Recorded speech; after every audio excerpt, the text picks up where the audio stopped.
เชิญชวนทุกท่านมาเที่ยวชมและร่วมกิจกรรมที่บูธวังแสดงองค์การท่องเที่ยวมาเลเซียบรรดามวลชนที่มาเที่ยวชมในงานบุญนมัสการพระธาตุหลวงเวียงจันทน์ประจำปี 2025 อย่าพลาดเข้าร่วมลิงก์กิจกรรมที่บูธองค์การท่องเที่ยวมาเลเซียประจำสปป.ลาว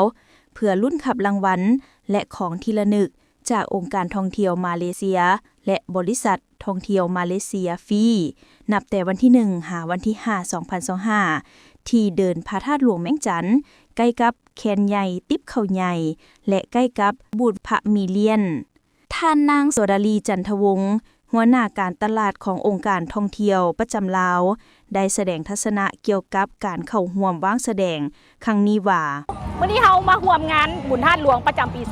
2025 ก็เพื่อให้ทุกคนได้รู้ว่าปีหน้าเขาจะมีปีท่องเที่ยวของมาเลเซียเนาะต้นปี 2026 นี้เราจะเริ่มโปรโมทปีท่องเที่ยวมาเลเซียแต่ว่าก่อนหน้านั้นเราก็ต้องได้เริ่มโฆษณาโปรโมทปีท่องเที่ยวมาเลเซียก่อนเพื่อจะดึงดูดนักท่องเที่ยวเข้ามาเลเซียให้หลายขึ้นเติมและอีกอย่างหนึ่งเรามาร่วมงานนี้ก็เพราะว่าเป็นการสายสัมพันธ์ระหว่างลาวมาเลเซียเนาะเพื่อให้มันแน่นแฟ้นขึ้นตืมเป็นการแลกเปลี่ยนกันระหว่างลาวและมาเลเซียเรื่องในโอกาสบุญนมัสการพระธาตุหลวงเนาะตั้งแต่วันที่1หาวันที่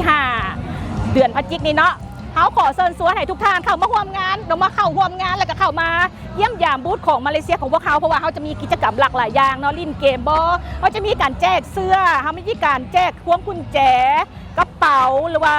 ของที่ระลึกอื่นๆเนาะเพียงแต่ทานเข้ามาลินเกมพวกบินเกมกับพวกเขาเนาะบอกว่าจะเป็นการถ่ายรูปกระโพสลง Facebook โซเชียลมีเดียของพวกท่านก็สามารถแบบรุ่นหับรางวัลใหญ่นอกจากได้ของที่ระลึกจากเขาอยู่ในงานแล้วก็ยังสามารถรุ่นหับรางวัลใหญ่ในมื้อสุดท้ายอีกน้ำและนอกจากนี้ถ้าท่านใดที่ว่าซื้อทัวร์เนาะเขาก็มีทัวร์ของมาเลเซียจะมีบริษัทที่ว่าเข้าร่วมเนาะจะมี3บริษัทคือจะมีบริษัทมุกดาท่องเที่ยวบริษัทเวียงจันทร์ท่องเที่ยวแล้วก็บริษัทปารีสท่องเที่ยวเนาะ3บริษัทถ้าท่านใดก็ตามที่ว่าถ้าซื้อทัวร์อยู่ในงานนี้ก็จะได้ราคาพิเศษเนาะแล้วก็จะได้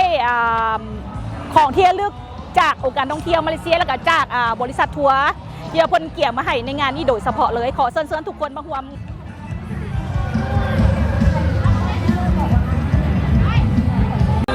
สบายดี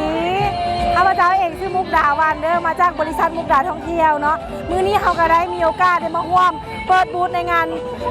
บุญนมัสการพระธาตุหลวงซึ่งในงานนะพวกเขาจะมีโปรโมชั่นสำหรับผู้ใดที่ว่ามาเที่ยวบุญธาตุหลวงแล้วมาจองทัวร์ไป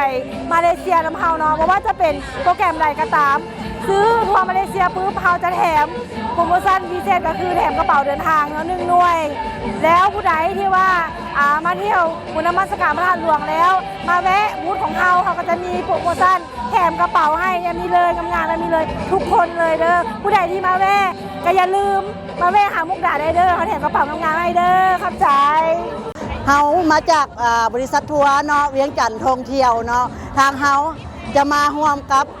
บูธองค์การท่องเที่ยวมาเลเซียใครอยากได้ของแจกของแถมเนาะในบุญธาตุหลวงปีนี้มาแวะซื้อโปรแกรมทัวร์ที่บูธองค์การท่องเที่ยวมาเลเซียแล้วรับกระเป๋างามๆไปเลยสบายดีมื้อนี้เนื่องใน